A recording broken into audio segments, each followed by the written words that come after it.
So I want to talk about, in general, Jesus speaking, and to do so, I want to take you back to what was the very first verse from our John study, John chapter 1, verse 1. I've probably quoted this 50 times, but I want you to see it again. In the beginning was the Word, and the Word was with God, and the Word was God.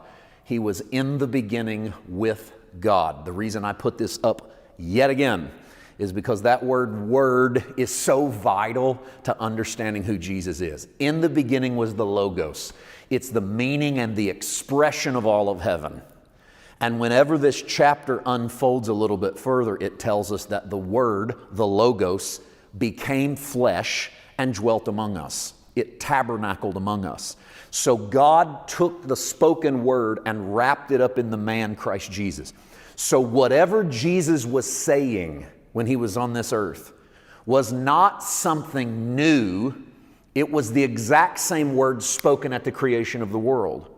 The reason it's so important to watch John reinterpret the creation, Genesis 1, in the beginning God created the heavens and the earth. John 1, in the beginning was the Logos was with God, the Logos was God. The Logos became flesh. John's doing this.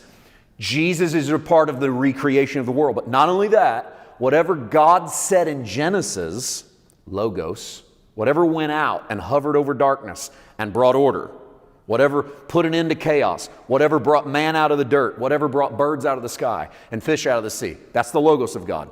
That Logos put a human body on and became a man named Jesus.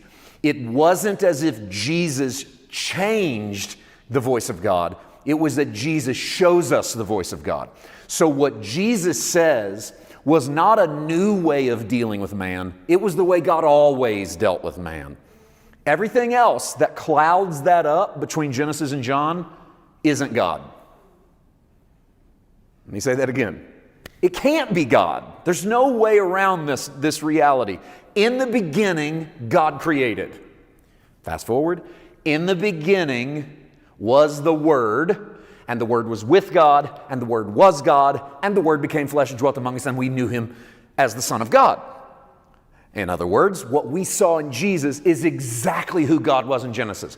What we saw in Jesus was not God changing, softening.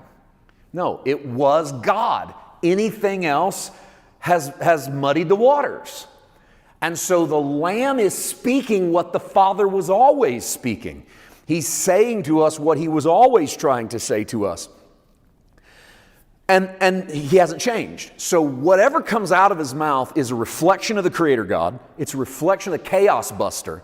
It's because that's what God did, is He spoke into the void and He cleaned it up and He cleared it up.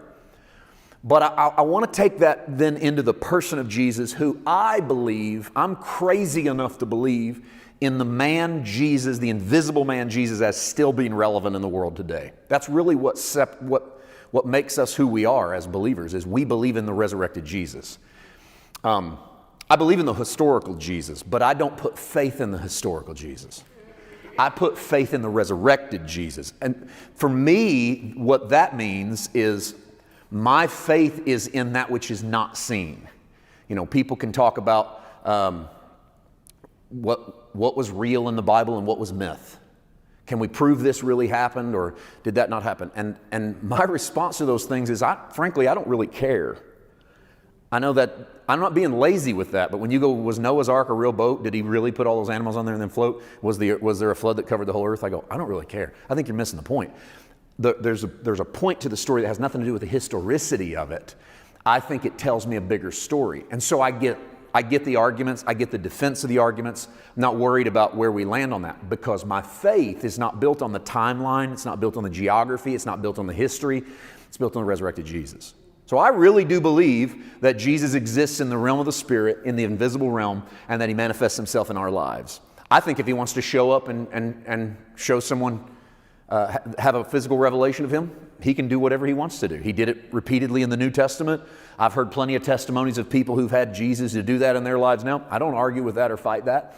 My faith is not in the fact that I've seen Him do that, but my faith is in the resurrected Jesus. And if that's the case, and in the beginning was the Word, and that was God talking, and then Jesus showed us God talking, and if Jesus is still Jesus, then he's still talking. And if he's still talking, he's still saying what his dad said. He's still saying the same creative, chaos-destroying words. And that means when we open our mouths and say, "Thus saith the Lord," man, he better have said it.